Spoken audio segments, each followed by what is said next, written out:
الحمد لله نحمده ونستعينه ونستغفره ونؤمن به ونتوكل عليه ونعوذ بالله من شرور أنفسنا ومن سيئات أعمالنا من يهده الله فلا مضل له ومن يضلله فلا هادي له ونشهد أن لا إله إلا الله وحده لا شريك له ونشهد أن سيدنا وسندنا وحبيبنا وحبيب ربنا وطبيبنا وطبيب قلوبنا ومولانا محمدا عبده ورسوله أرسله الله إلى كافة الناس بشيرا ونذيرا وداعيا إلى الله بإذنه وسراجا منيرا أما بعد فقد قال الله تعالى في كلامه المجيد والفرقان الحميد أعوذ بالله من الشيطان الرجيم بسم الله الرحمن الرحيم قد أفلح المؤمنون الذين هم في صلاتهم خاشعون وقال تعالى من عمل صالحا من ذكر أو أنثى وهو مؤمن فلنحيينه حياة طيبة ولنجزينهم أجرهم بأحسن ما كانوا يعملون وقال رسول الله صلى الله عليه وسلم الإيمان بضع وسبعون شعبة والحياء شعبة من الإيمان صدق الله مولانا العظيم وصدق رسوله النبي الكريم ونحن على ذلك من الشاهدين والشاكرين والحمد لله رب العالمين সকলে একবার মুহাব্বতের সাথে দুরূদ ইব্রাহিমি পড়ি اللهم صل على محمد وعلى آل محمد كما صليت على إبراهيم وعلى آل إبراهيم إنك حميد مجيد اللهم بارك على محمد وعلى آل محمد كما باركت على إبراهيم وعلى آل إبراهيم إنك حميد مجيد نور القرآن শাহাবুদ্দিন মাদ্রাসা ও ব্যবসায়ী এলাকাবাসীর যৌথ উদ্যোগে আয়োজিত অধ্যকার বার্ষিক ওয়াজ মাহফিলের সম্মানিত সভাপতি হযরত উলামায়ে কেরাম আইম্মায়ে মাসাজিদ খুতাবায়ে ইজম সামনে উপবিষ্ট আমার অত্যন্ত শ্রদ্ধাভাজন দীনদার পরহেজগার আল্লাহ প্রেমিক রাসূল প্রেমিক উলামা প্রেমিক ধর্মপ্রাণ ভাই ও বন্ধুগণ পর্দার অন্তরালে আমার মাতৃতুল্য ভগ্নীতুল্য মা ও বোনেরা আমরা যারা আজকের এই মাহফিলে উপস্থিত আছি প্রতিটি মানুষ আমরা মনে প্রাণে বিশ্বাস করি ও জানি যে বর্তমান আমরা যেই জগতে বসবাস করছি বাস্তবিক অর্থে আমরা কেউ এই জগতের বাসিন্দা নই। আমাদের আসল বাড়ি, আসল ঠিকানা এই দুনিয়ার জগৎ নয়। কারণ কিছুদিন আগেও তো আমরা এই জগতে ছিলাম না, আবার কিছুদিন পরেও কিন্তু আমরা এই জগতে থাকবো না। যেহেতু এক সময় ছিলাম না, আবার কয়েকদিন পরে থাকবো না, তাহলে নিশ্চিত করে বলা যায় এই দুনিয়ার জগৎ এটা আমাদের আসল বাড়ি নয়। যদি এটা আসল বাড়ি হতো, এটাই যদি আমার চিরস্থায়ী ঠিকানা হতো, তাহলে তো এখান থেকে আর কোনোদিন যাওয়া লাগতো না। অথচ আমরা পৃথিবীর ইতিহাস পড়লে দেখি, পৃথিবীর সবচাইতে ভালো মানুষটিও থাকতে পারেননি, পৃথিবীর সবচাইতে খারাপ মানুষটিও থাকতে পারেনি। অতএব ভালো হলেও থাকা যাবে না, খারাপ হলেও থাকা যাবে না। এই দুনিয়ার জগৎ ছেড়ে আমাকে চলেই যেতে হবে। সঙ্গত কারণেই আমার আপনার প্রতিটি মানুষের সামনে তিনটি প্রশ্ন এসে দাঁড়িয়ে যায়। কয়টি প্রশ্ন? তিনটি প্রশ্ন। এক নম্বর প্রশ্ন হলো যে আমি যখন এই দুনিয়ার জগতে ছিলাম না তখন কোথায় ছিলাম। দুই নম্বর প্রশ্ন হলো আমি যখন এই দুনিয়া ছেড়ে চলে যাব তখন কোথায় যাব।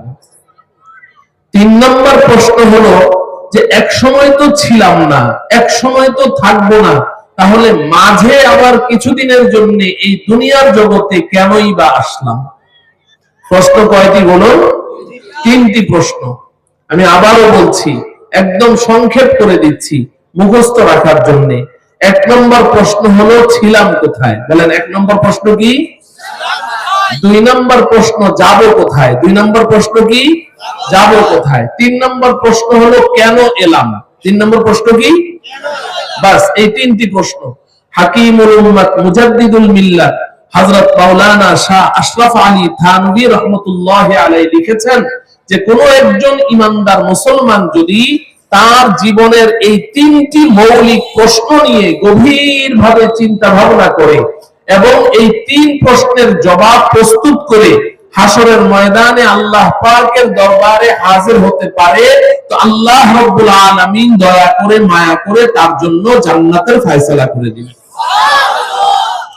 অতএব আসুন আমার প্রিয় ভাইয়েরা, মুরব্বীরা, আমার কলিজার টুকরা যুবক ভাইয়েরা, পর্দার আড়ালে মায়েরা, বোনেরা, আমরা আজকে আমাদের জীবনের এই মৌলিক তিনটি প্রশ্নের জবাব নিয়ে সংক্ষিপ্ত কিছু কথা বলি। আমি লম্বা সময় কথা বলবো না, কারণ আগে থেকেই মাহফিল কর্তৃপক্ষের সাথে আমার একটা চুক্তি আছে যে আমি 11:30টার পরে কিন্তু আর কথা বলবো না। আমি সাধারণত 11টা পর্যন্ত বয়ান করি, আজকে 11:30টা পর্যন্ত করব। বললাম যে আমাকে যখনই দিবেন বয়ান কিন্তু 11:30টায় শেষ হবে। তো আমি অল্প সময় কথা বলবো, লম্বা কথা বলবো না। প্রশ্ন আমাদের জীবনে কয়টা? বলেন কয়টা? তিনটা। এক নম্বর প্রশ্ন কি? ছিলাম কোথায়, বলেন। এক নম্বর প্রশ্ন কি? দুই নম্বর প্রশ্ন কি? যাব কোথায়। দুই নম্বর প্রশ্ন কি? যাব কোথায়। তিন নম্বর প্রশ্ন কি? কেন এলাম। তিন নম্বর প্রশ্ন কি বলেন? কেন এলাম। এক নম্বর এবং দুই নম্বর প্রশ্নের জবাব একটাই, ছিলাম কোথায়, যাব কোথায়। দুটো প্রশ্নের একই উত্তর, ছিলামও জান্নাতে, যাবো ইনশাআল্লাহ জান্নাতে। সুবহানাল্লাহ। আমরা সবাই ছিলাম কোথায়? ছিলাম কোথায়? যাব কোথায়? ইনশাআল্লাহ। সাথে ইনশাআল্লাহ বলতে হবে, তাই না? আল্লাহ না চাইলে কি যাওয়া যাবে না? ছিলাম কোথায়? সবাই বলেন ছিলাম কোথায়, যাব কোথায়? ইনশাআল্লাহ। আল্লাহ রাব্বুল আলামিন আমাদের সবাইকে আমাদের আসল বাড়ি, আমাদের পৈতৃক সম্পত্তি জান্নাতে যাওয়ার তৌফিক দান করুন। এখানে কারো মনে একটা প্রশ্ন জাগতে পারে যে হুজুর জান্নাতে যাওয়ার আশাই তো মাহফিলে আসলাম, তাই না? মাহফিলে কি সব মানুষ এসেছে? এই যে আশেপাশে দোকান খোলা আছে, মানুষজন হাঁটাচলা করছে, অনেকে বেকার বসে আছে, মাহফিলে আসে নাই। আমরা কি এই সমাজের বেকার মানুষ? আপনারা যারা এখানে মাহফিল শুনতে এসেছেন আপনাদের কোনো কাজ নেই? তাহলে কাজ ছেড়ে এখানে কেন এসেছি? জান্নাতে যাওয়ার আশায়। কিসের আশায়? জান্নাতে যাওয়ার আশায়। তো হুজুর জান্নাতে যাব এই আশা তো রাখি, বাকি ছিলাম জান্নাতে, এই কথাটা তো বুঝে আসলো না, ঠিক কিনা বলেন? জান্নাতে কবে ছিলাম? হ্যাঁ আমার প্রিয় ভাইয়েরা, আমাদের আব্বাজান হযরতে আদম আলাইহিস সালাম জান্নাতে ছিলেন, ঠিক কিনা? আমাদের আম্মাজান হযরতে হাওয়া আলাইহাস সালাম জান্নাতে ছিলেন, ঠিক কিনা? আব্বা আম্মা জান্নাতে ছিলেন এটা আমরা সবাই জানি, কিন্তু আমরা যে জান্নাতে ছিলাম এটা কিন্তু আমরা জানি না। মুফাসসিরিনে কেরাম এটা লিখেছেন। সূরাতুল বাকারা 32 নং আয়াতের তাফসীর করতে গিয়ে মুফাসসিরিনে কেরাম এটা লিখেছেন, আল্লাহ রাব্বুল আলামিন আমাদের আব্বা আম্মাকে জান্নাত থেকে যখন বের করে দিচ্ছেন, বের করে দেওয়ার সময় বলেছেন উল্লাহবিতু মিনহা জামিআ, আদম হাওয়া তোমরা সবাই আমার জান্নাত থেকে নেমে যাও, আমার জান্নাত থেকে নেমে যাও। এই যে কথাটা বলেছেন, এই কথার তাফসীর করতে গিয়ে মুফাসসিরিনে কেরাম এটা লিখেছেন যে আব্বা আম্মা শুধু একাই ছিলেন না, আমরাও আব্বা আম্মার সাথে জান্নাতে ছিলাম। সুবহানাল্লাহ বলেন। প্রশ্ন হলো ওনারা কিভাবে বের করলেন এই কথা? দেখেন আপনারা শিক্ষিত মানুষ বুঝেন, পৃথিবীতে যত ভাষা আছে সব ভাষার মধ্যে বচন দুইটা। বচন কয়টা? এক বচন বহু বচন, এক বচন বহু বচন সব ভাষাতে। এমনকি ইংরেজিতেও সিঙ্গুলার প্লুরাল, সিঙ্গুলার প্লুরাল, এক বচন বহু বচন। আপনি যদি একা হন আমি বলবো আপনি, আর যদি একের অধিক হন দুইজন হলেও বলবো আপনারা, 2 লাখ হলেও বলবো কি আপনারা। ওই আপনি আপনারা, তুমি তোমরা, সে তাহারা, আমি আমরা, বচন কয়টি? দুইটি, এক বচন বহু বচন। একজনের জন্য ভিন্ন শব্দ, আর একের অধিক 2 হইলেও যা, 2 কোটি হইলেও তা। বচন কয়টি? দুইটি। শুধুমাত্র আরবি ভাষাটা ভিন্ন, পৃথিবীর মধ্যে যত ভাষা আছে শুধু আরবি ভাষাটা ভিন্ন, এটার মধ্যে বচন 3টি। আরবি ভাষায় বচন কয়টি? এক বচন আর বহু বচন, এর মাঝখানে আবার আছে দ্বিবচন। আরবি ভাষায় এক বচন আর বহু বচনের মাঝখানে কি আছে? দ্বিবচন আছে। দুইজনের জন্য ভিন্ন শব্দ আছে, এটা কোনো ভাষায় নাই, শুধু আরবি ভাষায়। আপনি যদি একজন হন আমি বলবো আনতা, মানে তুমি একজন। দুইজন হন বলবো আনতুমা, দুইজন। আর যদি 2 এর অধিক হন তাহলে বলবো আনতুম। তাহলে কয়টা হলো বচন? 3টা, এক বচন, দ্বিবচন, বহু বচন। আনতা, আনতুমা, আনতুম, 3টা শব্দ। আরবি ভাষা শুধু ব্যতিক্রম। তাইলে দুইজনের জন্য দ্বিবচন আছে, আরবি ভাষায় দুইজনের জন্য কি আছে? দ্বিবচন আছে, কিন্তু পৃথিবীর আর কোনো ভাষায় নাই, দুইজন হলেও বহুবচন শব্দ ব্যবহার হয়। এই কথাটা যদি বুঝেন, এবার আসেন আমাদের আব্বা আম্মা হযরতে আদম হাওয়া মানুষ কয়জন? 2 জন। তো 2 জনকে জান্নাত থেকে বের করে দিতে গিয়ে আল্লাহ তাআলা আরবি ভাষা সাহিত্যের গ্রামার অনুযায়ী, ব্যাকরণ অনুযায়ী এখানে কোন বচনটা ব্যবহার করবেন? দ্বিবচন। কোন বচন? দ্বিবচন। এতক্ষণ কি বুঝাইলাম? 2 জনের জন্য দ্বিবচন আছে না আরবিতে? 2 জনের জন্য আলাদা শব্দ আছে, দ্বিবচন আছে। কিন্তু উলামায়ে কেরাম বুঝেন এখানে আল্লাহ রাব্বুল আলামিন আব্বা আম্মাকে জান্নাত থেকে বের করতে গিয়ে দ্বিবচন শব্দ 2 জনের জন্য যে শব্দটা আছে ওটা ব্যবহার করেন নাই, বহুবচন শব্দ ব্যবহার করেছে, বহুবচন ব্যবহার করেছেন। এখানেই মুফাসসিরিনে কেরাম ধরেছেন মানুষ হলো 2 জন, আরবি ভাষায় দ্বিবচন, 2 জনের জন্য শব্দ ভিন্ন আছে। আল্লাহ পাক দ্বিবচন শব্দ ব্যবহার না করে বহুবচন শব্দ কেন ব্যবহার করলেন? মানুষ তো 2 জন। প্রশ্নটা বুঝেন? যদি একজন হয় তাহলে বলবে ইহবিত, তুমি একজন নেমে যাও। 2 জন হলে বলবে ইহবিত, তোমরা 2 জন নেমে যাও। আর 2 এর অধিক হলে বলবে ইহবিতু, তোমরা সবাই নেমে যাও। আল্লাহ পাক এখানে ইহবিতু বলেছেন, ইহবিত বলেন নাই, 2 জন নেমে যাও বলেন নাই। কুলনাহবিতু মিনহা জামিআ,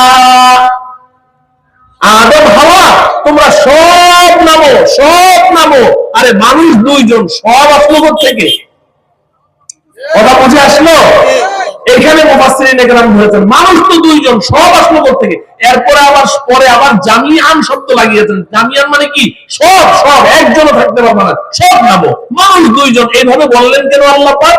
মুফাসসিরিনে কেরাম বলেন বলার কারণ হলো আমরা তো দেখছি শুধু আদম হাওয়া 2 জন, কিন্তু আল্লাহ তো আলিমুল গায়ব। আল্লাহ দেখতে পাচ্ছেন আদমের পিঠের ভেতরে আমি আপনি, এই যে আমরা বসে আছি, বনি আদম, আদমের সন্তান, সব সন্তানেরা আদমের পিঠের ভিতরে আমরা সব ঘাপটি মেরে জান্নাতে বসেছিলাম। আল্লাহ ওটা দেখছেন কি দেখছেন না?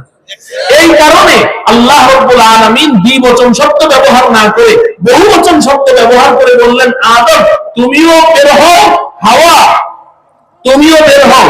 আদম তোমার পিঠের ভেতরে যত সন্তানেরা এতদিন তোমার সাথে জান্নাতে ছিল, এদেরকে রেখে গেলে চলবে না, এদেরকে নিয়েই বের হয়ে যাও। সুবহানাল্লাহ। তো এখান থেকে পরিষ্কার বুঝলাম ছিলাম কোথায়, জোরে বলতে হবে, কোথায়? জান্নাতে। যাব কোথায়? ইনশাআল্লাহ।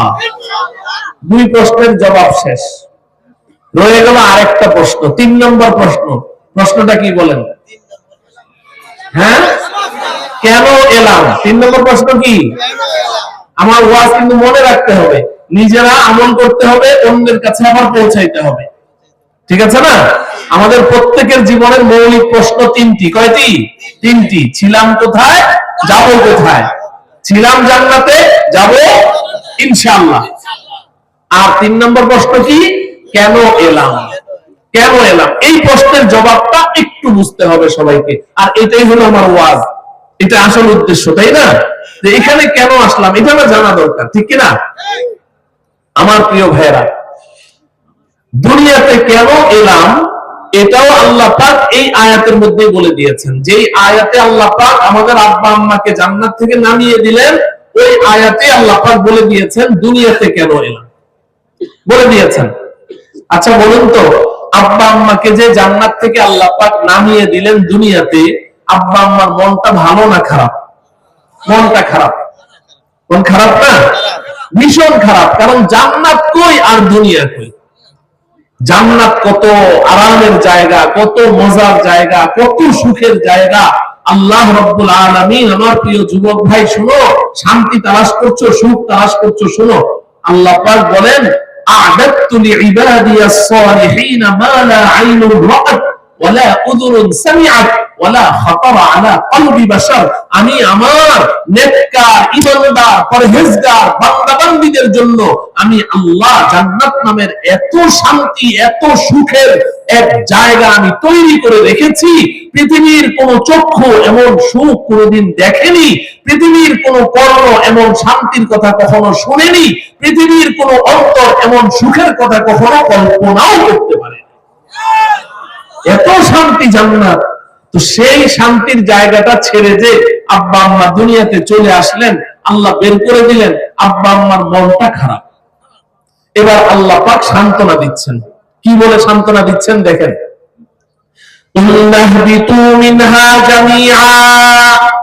আদম হাওয়া তোমরা সব জান্নাত থেকে বের হয়ে যাও।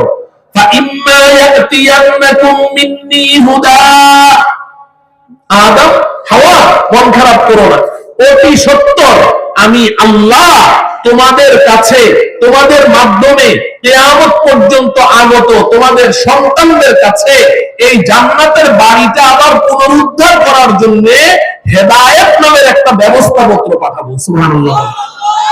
জান্নাতের বাড়ি পুনরুদ্ধার করার জন্য একটা ব্যবস্থাপত্র আল্লাহ পাঠাবেন। ফাইম্মা ইয়াতিয়ান্নাকুম মিন্নি হুদা, আমার পক্ষ থেকে আমি আল্লাহ দয়া করে হেদায়েত নামের একটা ব্যবস্থাপত্র পাঠাবো। যেই ব্যবস্থাপত্রটা আল্লাহ পাঠাবেন এটার নাম কি? হেদায়েত। বলেন কি? বলেন কি? হেদায়েত নামের একটা ব্যবস্থাপত্র পাঠাবো। আল্লাহ বলেন, ফামান তাবিআ হুদায়া ফালা খাউফুন আলাইহিম ওয়ালা হুম ইয়াহজানুন। আদম হাওয়া তোমাদের সন্তানদেরকে বলে দিও, আমার পক্ষ থেকে প্রদত্ত ওই হেদায়েত নামের ব্যবস্থাপত্রটা তোমাদের সন্তানদের মধ্য থেকে যারা যারা গ্রহণ করবে, ফালা খাউফুন আলাইহিম ওয়ালা হুম ইয়াহজানুন, তাদের কোনো ডর নেই, ভয় নেই, টেনশন নেই। আমার পক্ষ থেকে প্রদত্ত হেদায়েত নামের ব্যবস্থাপত্রটা তোমার সন্তানদের যারা যারা গ্রহণ করবে, তারা যখন হাসরের ময়দানে আমি আল্লাহর কাছে আসবে, আমি আল্লাহ তাদের হাতে জান্নাতের বাড়ির মালিকানা আবার ফেরত দিয়ে দেব। আমার প্রিয় ভাইয়েরা, এই আয়াতের মধ্যে আল্লাহ রাব্বুল আলামিন অতি সংক্ষেপে আমাদেরকে বলে দিয়েছেন কেন এলাম। বলে দেন নাই? কেন এলাম আল্লাহ উত্তর দিয়ে দিয়েছেন, এই দুনিয়াতে এসেছি, এই যে জান্নাতের বাড়ির মালিকানাটা আমাদের আব্বা আম্মার হাত ছাড়া হয়ে গেল। বাড়ি থেকে বের করে দিয়েছেন। তো বাবা মার যখন বাড়ির মালিকানা হাতছাড়া হয়ে গেল, আমরা তাদের সন্তান, আমাদের কি এখন আর মালিকানা আছে? নাই, মালিকানা নাই তো, কারণ আব্বা আম্মারই তো মালিকানা ছুটে গেছে, আমরা তো তাদের সন্তান। এখন এই জান্নাতে যেতে হলে জান্নাতের বাড়ির মালিকানা আবার ফেরত পাওয়া লাগবে কি লাগবে না? এটার জন্য আল্লাহ রাব্বুল আলামিন আয়াতে বলছেন যে এখন এই বাড়ির মালিকানা ফেরত পেতে হলে তো কিছু কাগজপত্র ব্যবস্থাপত্র লাগবে, এই ব্যবস্থাপত্রগুলো আমি আল্লাহই সরবরাহ করব। ও বান্দা, আমি বড় মেহেরবান, বড় দয়াশীল, আমি আল্লাহ আমার পক্ষ থেকে হেদায়েত নামের এই ব্যবস্থাপত্রটা পাঠাবো, নবী রাসূলদের মাধ্যমে পাঠাবো, আসমানি কিতাবের মাধ্যমে পাঠাবো। এই ব্যবস্থাপত্রগুলো তোমার সন্তানদের যারা গ্রহণ করবে তাদেরকে বলে দিও কোনো ভয় নেই, কোনো ডর নেই, কোনো আক্ষেপ নেই, তারা আসবে মাত্র আমার কাছে, আমি জান্নাতের বাড়ির মালিকানা আবার তাদের হাতেই ফেরত দিয়ে দেব। তাহলে এই আয়াত থেকে আমরা পরিষ্কার বুঝলাম এই পৃথিবীতে আমরা এসেছি আল্লাহর পক্ষ থেকে প্রদত্ত হেদায়েত নামের ব্যবস্থাপত্র গ্রহণ করার জন্য, ঠিক কিনা বলেন? পৃথিবীতে কেন এসেছি? আল্লাহ প্রদত্ত হেদায়েত নামের ব্যবস্থাপত্র গ্রহণ করার জন্য। আর এই ব্যবস্থাপত্র গ্রহণ করলে কি হবে? জান্নাতের বাড়ির মালিকানা আবার ফেরত পাওয়া যাবে। আমার ওয়াজ শেষ। এখন এখানে শুধু একটা কথা ব্যাখ্যা করা দরকার যে এই হেদায়েত নামের ব্যবস্থাপত্রটা কি, এটা জানা লাগবে না? আমরা কি আল্লাহ প্রদত্ত হেদায়েত নামের ব্যবস্থাপত্র গ্রহণ করতে রাজি আছি সবাই? কারা কারা প্রস্তুত আছে? হাত উঠাই। হে আল্লাহ, আপনি আমাদেরকে আপনার হেদায়েত নামের ব্যবস্থাপত্র গ্রহণ করার তৌফিক দান করেন। এই ব্যবস্থাপত্রটা নিয়ে হাসরের ময়দানে আপনার সামনে হাজির দেওয়ার তৌফিক দান করেন। হাত নামান। এখন শুধু আমাদের জানার বিষয় হলো হেদায়েত নামের ব্যবস্থাপত্রটা কি, এটা জানা লাগবে না? আল কোরআন ইউফাসসিরু বা'দুহু বা'দান, কোরআনের এক আয়াত আরেক আয়াতের তাফসীর করে, ব্যাখ্যা করে। এখন এই আয়াতে তো আল্লাহ পাক বলে দিলেন যে আমরা দুনিয়াতে এসেছি আল্লাহর পক্ষ থেকে হেদায়েত নামের ব্যবস্থাপত্রটা গ্রহণ করতে। এখন আরেক আয়াতে আল্লাহ পাক হেদায়েত নামের ব্যবস্থাপত্রের ব্যাখ্যা করে দিচ্ছেন, বড় চমৎকার করে আল্লাহ পাক বলেছেন, মান আমিলা সালিহাম মিন যাকারিন আও উনসা ওয়া হুয়া মুমিন ফালানুহয়িয়ান্নাহু হায়াতান তাইয়্যিবাহ ওয়া লানাজজিয়ান্নাহুম আজরাহুম বিআহসানি মা কানু ইয়ামালুন। আল্লাহ রাব্বুল আলামিন বলেন, ও আমার বান্দা, ও আমার বান্দি, মিন যাকারিন আও উনসা, তুমি পুরুষ হও আর মহিলা হও, আল্লাহ বলছেন তুমি দুইটি কাজ করবে। কয়টি কাজ? দুইটি কাজ করবে, মাত্র দুইটি কাজ করবে। এই দুইটি কাজই হচ্ছে আমার পক্ষ থেকে হেদায়েত নামের ব্যবস্থাপত্র। সুবহানাল্লাহ বলেন। মাত্র দুইটি কাজ করবে, দুইটি কাজ তুমি কাজ করবে, দুইটি আমি আল্লাহ তোমার সাথে ওয়াদা করলাম, দুইটি। সুবহানাল্লাহ বলেন। আল্লাহর ওয়াদাও কয়টি? দুইটি। আমাদের কাজ কয়টি? দুইটি। মাত্র দুইটি কাজ করো, এই দুইটি কাজই হচ্ছে আমার পক্ষ থেকে প্রদত্ত হেদায়েত নামের ব্যবস্থাপত্র।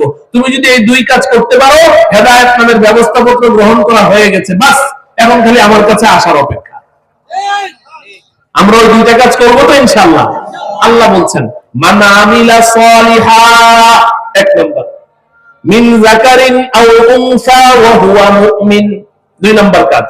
এক নম্বর হলো, ও আমার বান্দা, ও আমার বান্দি, তুমি আমলে সালেহ করবে। আমার সাথে শব্দটা বলেন, আমলে সালেহ। তুমি আমলে সালেহ করবে। কি করবে? আমলে সালেহ করবে। ওয়া হুয়া মুমিন, এবং ঈমানের সাথে করবে। দুই নম্বর কি? ঈমানের সাথে করবে। আমলে সালেহ করবে, ঈমানের সাথে করবে। কাজ কয়টা? দুইটা। এক নম্বর হলো আমলে সালেহ করবে। কি করবে? বলেন আমার সাথে, বলেন একটু শব্দগুলো বলেন, এগুলো কোরআনের শব্দ তো। আমলে সালেহ কি করবে? আমলে সালেহ করবে। কিসের সাথে করবে? ঈমানের সাথে করবে। কিসের সাথে করবে? বাস, এই দুই কাজ আমাদের।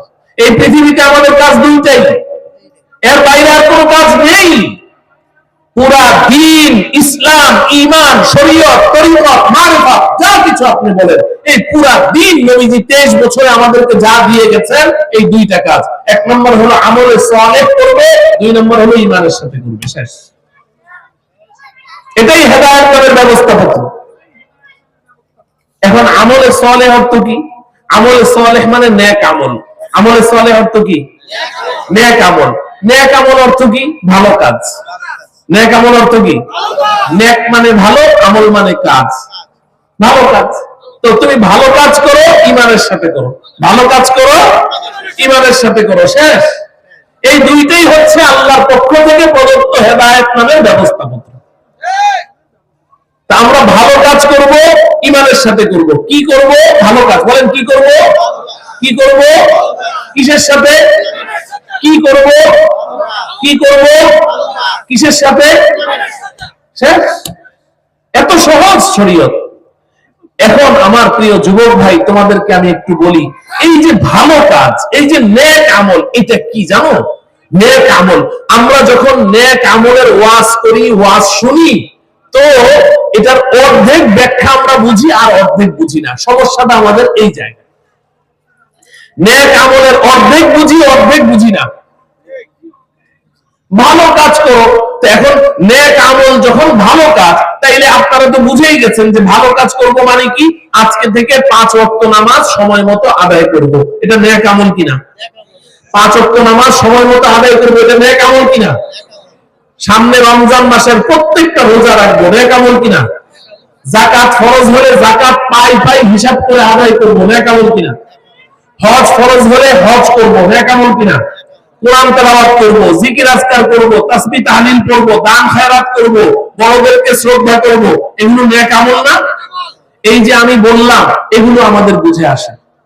যখনই নেক আমলের ওয়াজ করি, ওয়াজ শুনি, এগুলো আমাদের বুঝে আসে যে এই আমলগুলো আমরা করব, নেক আমল। 5 ওয়াক্ত নামাজ সময় মতো পড়বো, পড়বো তো ইনশাআল্লাহ। নামাজ ছাড়া ঈমান থাকে না। নামাজ ছাড়া কি থাকে না? ঈমান থাকে না। খুব মনে রাখবেন। ওই যে বলেন যে হুজুর নামাজ না পড়লে কি হবে, আমার ঈমান ঠিক আছে, এর চাইতে বড় মিথ্যুক, এর চাইতে বড় ভণ্ড আর পৃথিবীতে হতে পারে না। বেনামাজির ঈমান থাকে না। নবীজি বলেছেন নামাজ পড়তে হবে, পড়বো তো ইনশাআল্লাহ। আপনি নামাজ পড়বেন না, আবার নিজেকে ঈমানদার দাবি করবেন, হতেই পারে না, এটা হতেই পারে না। নবীজি পরিষ্কার বলেছেন, মান তাওয়াকা সলাতা মুতাআম্মিদান ফাকাদ কাফার। যে ব্যক্তি ইচ্ছাকৃত নামাজ ছেড়ে দিল, সে কুফরি করলো। তো যে কুফরি করে তার ঈমান আছে? কথা বলে। তো নবীজি পরিষ্কার বলেছেন, মুসলিম শরীফের হাদিস। তো তাইলে নেক আমল মানে নামাজ পড়বো, রোজা রাখবো, হজ করবো, যাকাত দিব, কোরআন তেলাওয়াত করবো, জিকির আজকার করবো, তাসবিহ তাহলিল করবো, এগুলো আমাদের বুঝে আসে। কিন্তু আরেকটা ব্যাখ্যা, নেক আমলের আরেকটা অর্ধেক, ওটা আমাদের বুঝে আসে না, শয়তান বুঝতে দেয় না। সেই অর্ধেক কি জানেন? নেক আমল মানে আজকে থেকে মিথ্যা কথা ছাড়তে হবে, আজকে থেকে সুদ খাওয়া ছাড়তে হবে, ঘুষ খাওয়া ছাড়তে হবে, মদ পান করা ছাড়তে হবে, জেনা ব্যভিচার ছাড়তে হবে, জুয়া খেলা ছাড়তে হবে, গান শোনা ছাড়তে হবে, পরনারীর দিকে দৃষ্টি দেওয়া ছাড়তে হবে, মোবাইলে অশ্লীল ছবি দেখা ছাড়তে হবে, গীবত শিকায়েত ছাড়তে হবে। এই যে ছাড়তে হবে, ছাড়তে হবে, ছাড়তে হবে, এটা আমরা বুঝি না, এটা বুঝতে রাজি না। শয়তান ওই চিন্তাটা করতেও দেয় না আমাদেরকে। নেক আমল করার একটা জজবা নিয়ে আজকে মাহফিলে আমরা বসেছি, মনের মধ্যে একটা অদম্য বাসনা নিয়ে, যে যেহেতু আমাকে জান্নাতে যেতেই হবে, জান্নাতের বাড়িতে যেতে হবে, আর জান্নাতের বাড়ির মালিকানা ফেরত পেতে হলে আমাকে নেক আমল করতেই হবে, আর কোনো বিকল্প নাই, এবং ঈমানের সাথে করতে হবে। ওয়াজ তো শুনলাম, তো আজকে থেকে নেক আমল করব, ঈমানের সাথে করব। জজবা নিয়ে মাহফিল ছাড়ি, তো করার কাজগুলো তো করতে আমি রাজি আছি, কিন্তু ছাড়ার কাজগুলো ছাড়তে রাজি নেই। আমাদের সমস্যাটা এই জায়গায়, আমার প্রিয় মুসলমান ভাইয়েরা, আমাদের সমস্যাটা এই জায়গায়। আমি যদি এখন কোন যুবককে বলি, যুবক তোমাকে এই এই পুরস্কার দেওয়া হবে, তুমি এর বিনিময়ে কি করবে? প্রতিদিন 10 রাকাত নফল নামাজ পড়বে। ও বলবে যে আমি 20 রাকাত পড়তে রাজি। কিন্তু যদি বলি তুমি যে টাচ মোবাইলটা ব্যবহার করো, আজকে থেকে ওটা টাচ করতে পারবে না, বলবে যে হুজুর সালাম, এটা পারবো না। ও আমার প্রিয় যুবক ভাই, করার কাজ করার চেয়ে ছাড়ার কাজ ছেড়ে দেওয়ার গুরুত্ব অনেক বেশি। নবীজি সাল্লাল্লাহু আলাইহি সাল্লামের একটা হাদিস আমি পড়েছি, বুখারী শরীফের 6 নম্বর, আর কোন কোন বর্ণনা মতে 7 নম্বর, কোনার ডিফারেন্স, তো 7 নম্বরটাই ধরেন। নবীজি সাল্লাল্লাহু আলাইহি সাল্লাম বলেন যে ঈমান নামের বৃক্ষ, ঈমান একটা গাছ, ঈমান নামের বৃক্ষের 70-এর অধিক ডালপালা আছে। ঈমান নামের যে গাছটা আছে এটার ডালপালা কয়টা? 70-এর অধিক। আচ্ছা বলেন, আমরা তো আশেপাশে অনেক গাছপালা দেখি, আম গাছ, জাম গাছ, কাঁঠাল গাছ, লিচু গাছ দেখি না? আচ্ছা, এই যে গাছগুলোর মধ্যে সব ডালাগুলা কি মোটা মোটা হয়? না, মোটা ডালা 2-3টা থাকে আর বাকি সব চিকন চিকন ডালা থাকে, ঠিক না? মনে রাখার জন্য বলছি, আমার ওয়াজটা মনে রেখেন আল্লাহর ওয়াস্তে। ঈমান নামের যে বৃক্ষ, এই বৃক্ষের মোটা ডালা হলো 2টা। মোটা ডালা কয়টা? 2টা। আমার দিকে তাকান, এই যে ধরেন আমার বডিটা, এটা হলো একটা গাছ, ঈমান নামের বৃক্ষ। এই বৃক্ষের মোটা ডালা কয়টা? 2টা। এই একটা, এই একটা। এই মোটা ডালা, এই ডালাটার নাম কি জানেন? করার কাজ করতে হবে। বলেন, করার কাজ। এই ডালাটার নাম হলো ছাড়ার কাজ ছাড়তে হবে। করার কাজ, ছাড়ার কাজ, করার কাজ, ছাড়ার কাজ, এই 2টা মিলেই হচ্ছে নেক আমল।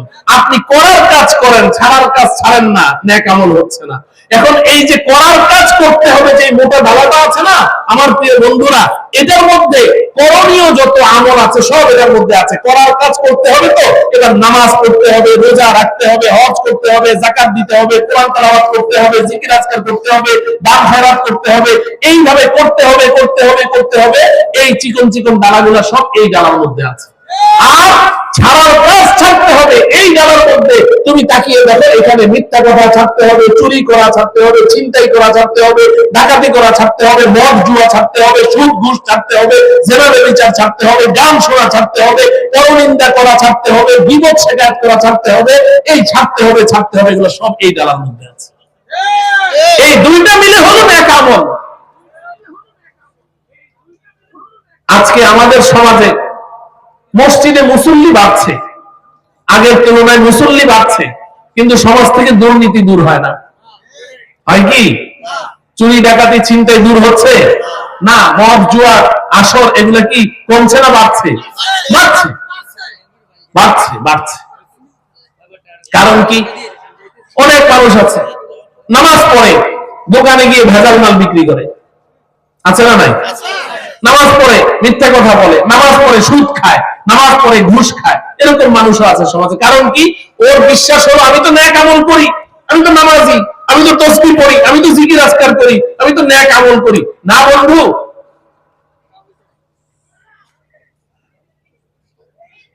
একটা কথা মনে রাখেন, আমি নবীজির একটা ছোট্ট হাদিস শোনাবো, এরপরে আলোচনা শেষ করে দিব।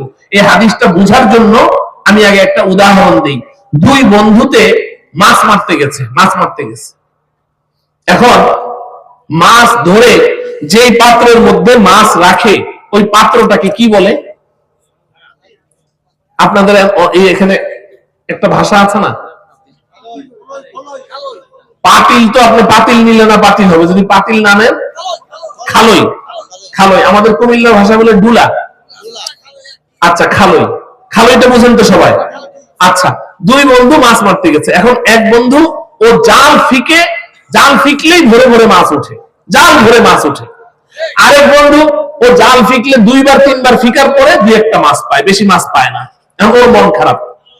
যেই বন্ধু জাল ভরে ভরে ওর মাছ উঠছে, সে এই মাছগুলো ধরে যেই খালের মধ্যে রাখছে না, খালের তলার মধ্যে এত বড় একটা ছিদ্র। আর যে বন্ধু 2-3বার জাল ফিকলে 2-1টা করে মাছ পায়, ওর খালইটা ভালো, কোনো ছিদ্র টিদ্রি নেই। আচ্ছা, এবার আমাকে বলুন তো, আমার প্রিয় যুবক ভাইয়েরা, বলুন তো,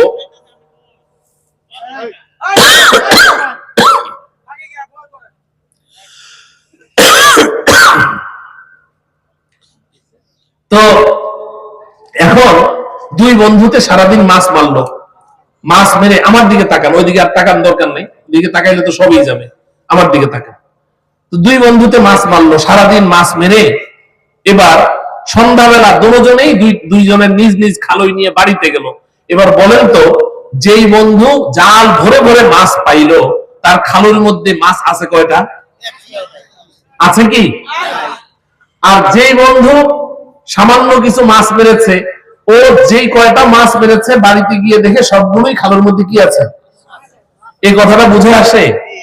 এই কথাটা বুঝে আসলে এবার শুনেন, আমি নবীজির একটা ভয়ঙ্কর হাদিস আপনাদেরকে শুনাই। ভয়ঙ্কর বললাম। নবীজি বলছেন, রুব্বা কাসিয়াতিন ফিদ দুনিয়া আরিয়াতুন ফিল আখিরাহ। নবীজি তো ছোট্ট ছোট্ট কথা বলতেন, ব্যাপক অর্থবোধক কথা বলতেন, ব্যাপক অর্থবোধক। নবীজি এই হাদিসের মুহাদ্দিসিন একরাম তিনটা ব্যাখ্যা করেছেন, আমি শুধু একটা ব্যাখ্যা আপনাদেরকে শুনাই। রুব্বা কাসিয়াতিন ফিদ দুনিয়া আরিয়াতুন ফিল আখিরাহ, আই রুব্বা আমিলাতিন ফিদ দুনিয়া খালিয়াতুন আনিস সাওয়াবি ফিল আখিরাহ। নবীজি বলেন, এই পৃথিবীতে অনেক পুরুষ, অনেক মহিলা এমন আছে প্রচুর পরিমাণ নেক আমল করে, মানে করার কাজগুলো করে, ফরজ ওয়াজিব সুন্নত এগুলো তো করেই, ফরজ ওয়াজিব সুন্নতে মুআক্কাদা তো করতেই হবে, এর অতিরিক্ত নফল নামাজ পড়ে, চাশতের নামাজ পড়ে, আওয়াবিনের নামাজ পড়ে, ইশরাকের নামাজ পড়ে, তাহাজ্জুদের নামাজ পড়ে, এরপরে আবার নফল রোজা রাখে, সোমবারের রোজা রাখে, আবার শবে বরাতের রোজা রাখে, এরপরে আবার প্রতি আরবি মাসের চন্দ্র মাসের 3টা করে রোজা রাখে, আবার প্রচুর দান খয়রাত করে, কোরআন তেলাওয়াত করে, তাসবিহ তাহলিল পড়ে। নবীজি বলেন, রুব্বা কাসিয়াতিন ফিদ দুনিয়া, এই অনেক আমলকারী মহিলা, অনেক আমলকারী পুরুষ দুনিয়াতে এমন আছে, আরিয়াতুন ফিল আখিরাহ, পরকালে যখন আল্লাহ পাকের সামনে যাবে, গিয়ে দেখবে ওর নেকির যে খালইটা আছে, খালইটা খালি, একটা নেকিও নাই। নাউজুবিল্লাহ পড়েন, একটা নেকিও নাই। প্রশ্ন করবে রব্বুল আলামিন, ব্যাপার কি, আমার নেকি কই, আমার খালইটা খালি কেন?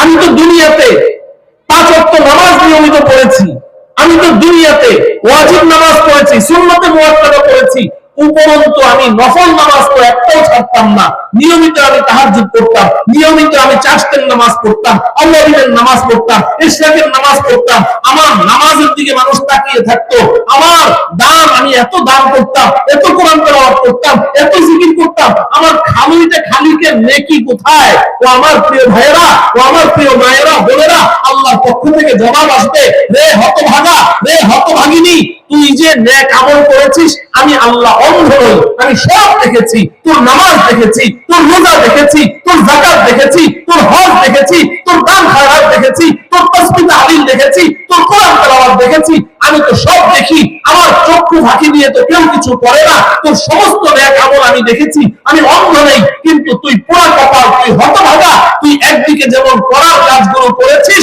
অপরদিকে তোর এই গুনাহের অভ্যাস ছিল, এই পাপের অভ্যাস ছিল, এই অশ্লীলতার সাথে তুই জড়িত ছিলি, তোকে যতই উলামায়ে কেরাম বুঝিয়েছে, তুই তোর ওই গুনাহগুলো ছাড়িসনি, তুই একদিকে যেমন করার কাজগুলো করেছিস, অপরদিকে এই গুনাহগুলো তুই একই তালে চালিয়ে গেছিস, তোর ওই গুনাহগুলো তোর নেকির খালের তলাটাকে ছিদ্রি করে দিয়েছে, সব নেকিগুলো পড়ে গেছে। নাউজুবিল্লাহ পড়ে। কত ভয়ঙ্কর কথা আমার প্রিয় ভাইরা, কত ভয়ঙ্কর কথা।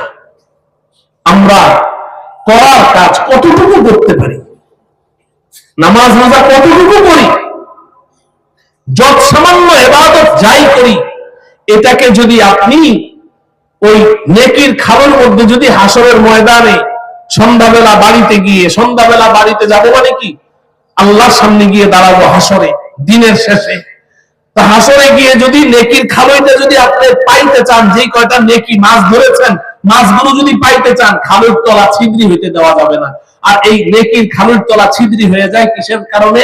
গুনাহের কারণে। বলেন কিসের কারণে? গুনাহের কারণে তলা ছিদ্রি হয়ে যায়।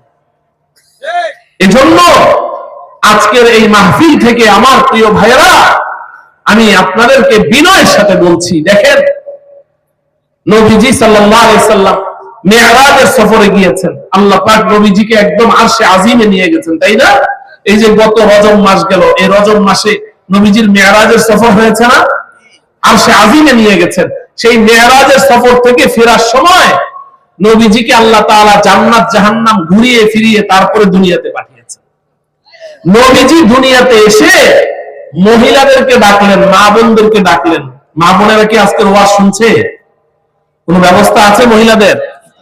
হ্যাঁ, নবীজি মহিলাদেরকে ডাকলেন, মহিলা সাহাবাদেরকে ডেকে বললেন, ইয়া মা'শারান নিসা তাসাদদাকনা ফাইন্নী উরিতুকুন্না আকসারা আহলিন নার। এই মহিলা জাতি, বেশি বেশি সদকা করো, কারণ আমি জাহান্নামে পুরুষদের চেয়ে মহিলাদের সংখ্যা বেশি দেখেছি। এই কথা বলার সাথে সাথে এক মহিলা সাহাবী দাঁড়িয়ে বলে, ইয়া রাসূলুল্লাহ, আমাদের দোষটা কি? কি কারণে আপনি জাহান্নামে আমাদেরকে বেশি দেখলেন? নবীজি দুইটা কারণ বললেন, নারীদের জাহান্নামে যাওয়ার দুইটা কারণ বললেন। এটা বলেন নাই যে নারীরা তোরা পুরুষের চেয়ে নামাজ কম পড়িস, তোরা পুরুষের চেয়ে রোজা কম রাখিস, তোরা পুরুষের চেয়ে হজ কম করিস, এগুলো কিন্তু বলেন নাই। নবীজি জাহান্নামে যাওয়ার দুইটা কারণ বললেন। কি কি? একটা বললেন তুকসিরনাল লানা, আরেকটা বললেন ওয়াতাকফুরনাল আশির। নারীরা তোমরা জাহান্নামে বেশি যাবে দুইটা কারণে। একটা হলো তোমরা কথায় কথায় অভিশাপ দাও। নারীদের অভ্যাস কি? কথায় কথায় কি দেয়? অভিশাপ দেয়। নিজের কলিজার টুকরা সন্তান এক মুহূর্ত না দেখলে থাকতে পারে না, এত আদর করে, কিন্তু মেজাজটা গরম হইলে কয় তুই মরস নাকে, মরতে পারস না, গাড়ির তলে করে মরতে পারস না, তোরে আল্লাহ নেয় নাকে, বলে কি বলে না? ও আমার প্রিয় মা, ও আমার প্রিয় বোন, আপনি যে এই যে কথাটা বললেন না, আপনার এই কথাটা আল্লাহর দরবারে যদি কবুল হয়ে যায়, এবং কবুল হওয়ার সম্ভাবনাই বেশি, আপনার এই ছেলেটা একদিন গাড়ির চাপা পড়ে মারা যাবে। কবুল হয়ে গেছে তো, মায়ের অভিশাপ কবুল হয়ে গেছে। এই ছেলেটা একদিন রোড অ্যাক্সিডেন্ট করে মারা যাবে। মারা যাওয়ার পরে আপনি কি বলবেন? বলবেন যে আল্লাহকে আর কেউ দেখলো না, আমারই দেখলো, দোষ সব আল্লাহ। আসলে কি আল্লাহর দোষ না আপনার দোষ? আপনি নিজেই তো অভিশাপ দিয়েছিলেন, তোরে আল্লাহ নেয় নাকে, গাড়ির তলে পরে মরস নাকে। নারীদের একটা স্বভাব অধৈর্য, একটু মেজাজ গরম হলে অভিশাপ দেওয়া শুরু করে, নিজের সন্তানকে অভিশাপ দেয়, স্বামীকে অভিশাপ দেয়, এই অভিশাপ দিতে থাকে। তো নবীজি বলেন তোমাদের একটা দোষ হলো তোমরা অভিশাপ দাও বেশি বেশি। আর একটা কি? ওয়াতাকফুরুনাল আশির, স্বামীদের অনুগ্রহকে তোমরা অস্বীকার করে দাও। ওয়াতাকফুরুনাল আশির, স্বামীদের সাথে কুফরি করো, স্বামীর অনুগ্রহকে অস্বীকার করে দাও।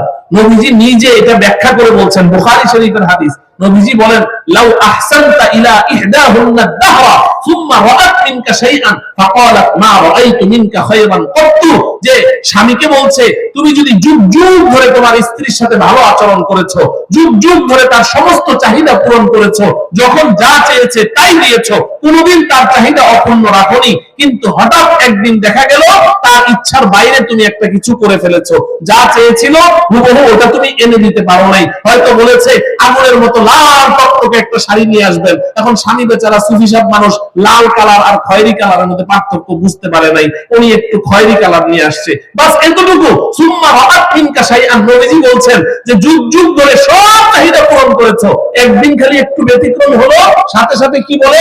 মা রাআইতু মিনকা খায়রান কত্তু, তোমার ঘরে এসে জীবনে কোনোদিন মন মতো একটা কিছু পাইলাম না। শেষ। সারা জীবন যা করলো সব শেষ করে দাও। আমি তো ভদ্র ভাষায় বললাম, এরা কেমনে বলে? কয় পিছা মারার ঘরে আইসা কোনদিন মন মতো একটা কিছু পাইলাম। এই যে, তো তুমি যদি মন মতো কিছু নাই পাও, তো 30 বছর যাবত সংসার কেন করছো? নবীজি বলেন, এই যে দেখেন, তো এখানে আমি যেটা বলতে চাচ্ছি যে নারীদের জাহান্নামে যাওয়ার জন্য নবীজি এটা বলেন নাই যে তুমি নামাজ কম করছো, রোজা কম রাখছো, হজ কম করছো, যাকাত কম দিচ্ছ, কোরআন তেলাওয়াত কম করছো, না। নারীরা এগুলো পুরুষের চেয়ে বেশি করে। নফল নামাজ পুরুষের চেয়ে নারীরা বেশি পড়ে, দান খয়রাত পুরুষের চেয়ে নারীরা বেশি করে, মান্নত করে নারীরা, জিকির আজকার তাসবিহ তাহলিল নারীরা বেশি করে। আমাদের পরিবারে আমরা দেখেছি। তারপরে ওরা জাহান্নামে কেন? ওই গুনাহগুলোর কারণে ওদের নেকির খালের তলা ছিদ্রি হয়ে যায়, নেকি সব পড়ে যায়। এজন্য আমার প্রিয় ভাইয়েরা, আমরা আজকে এই প্রতিজ্ঞা করি যে আমরা নেক আমল করব ঈমানের সাথে। কয় কাজ? ওয়াজ ভুলে গেলে হবে না, কয় কাজ করতে হবে? 2 কাজ। 1 নাম্বার, নেক আমল করব। কি করব? নেক আমল করব। কিসের সাথে করব? ঈমানের সাথে করব। করব তো ইনশাআল্লাহ।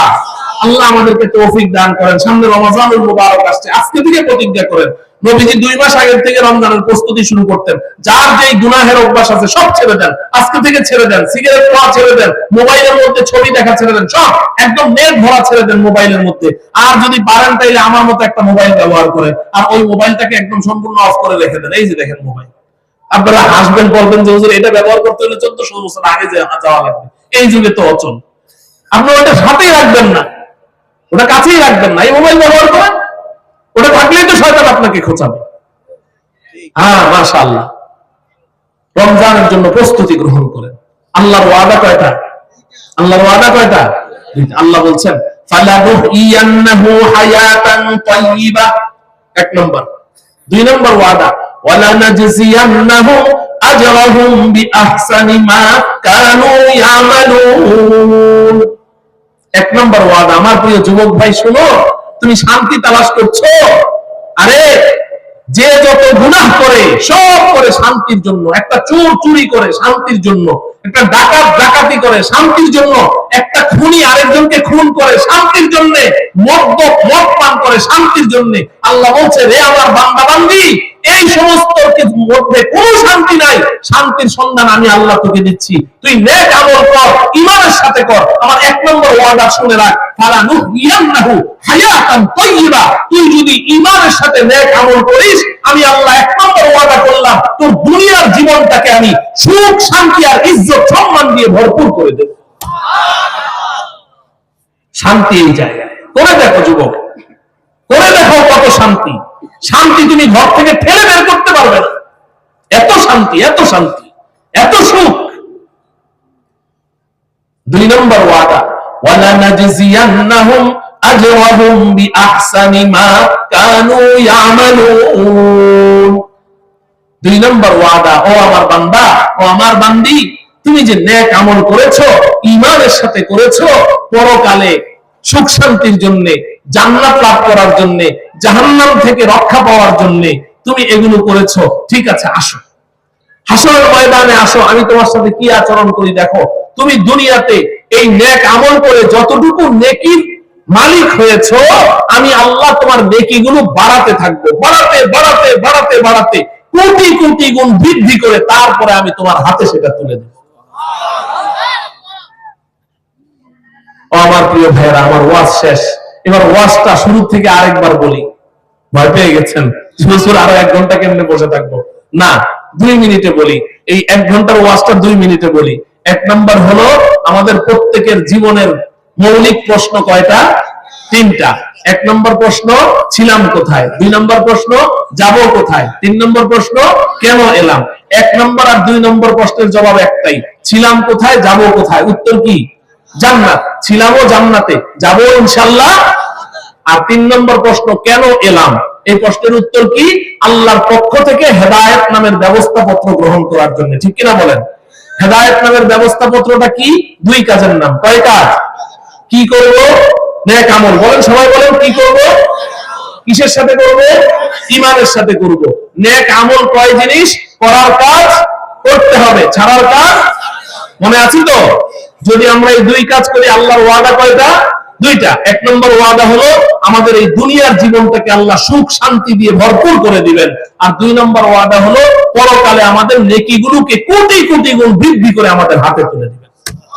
আল্লাহ রাব্বুল আলামিন এই কথাগুলোর উপর গভীরভাবে চিন্তা ভাবনা করে আমাদের ভবিষ্যৎ চলার পথ নির্ধারণ করার তৌফিক দান করুন। আজকে এই মজলিসের মধ্যে অনেক যুবক ভাইদেরকে দেখতে পাচ্ছি। আমার প্রিয় যুবক ভাইয়েরা, আল্লাহর সামনে যেতেই হবে, কেউ আল্লাহকে ফাঁকি দিয়ে সামনে বাড়তে পারবে না, যেতেই হবে।